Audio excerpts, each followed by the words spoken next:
Un printemps hâtif succéda à un hiver doux.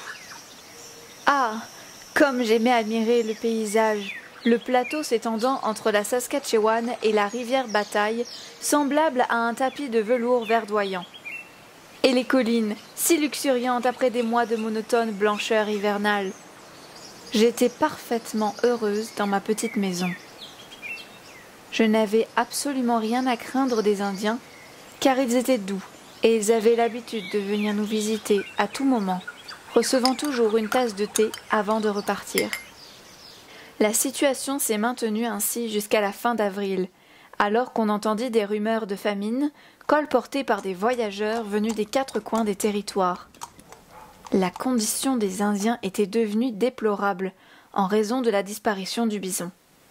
Quel problème à résoudre! Il faut se rappeler que nous étions à 650 milles de Winnipeg, ce qui ralentissait considérablement notre approvisionnement. Notre seule protection était la police à cheval, dont les baraquements étaient sur les bords de la Saskatchewan, à plus de 2000 des édifices du gouvernement et des habitations, avec, en plus, une rivière à traverser à gué, ce qui n'était pas pour nous rassurer en cas de trouble.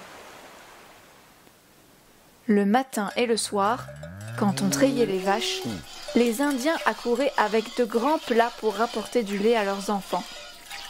Lorsqu'on voulait faire cuire de la viande, c'était toute une affaire. Il fallait fermer soigneusement les jalousies et boucher le trou de la serrure afin d'empêcher l'odeur de s'échapper. Autrement, ces miséreux auraient pu être tentés d'entrer de force, car ils rôdaient toujours aux alentours, le fusil à la main, avec des visages peu rassurants. Nous n'étions pas particulièrement prospères, bien que nous ayons un peu de viande fraîche de temps à autre.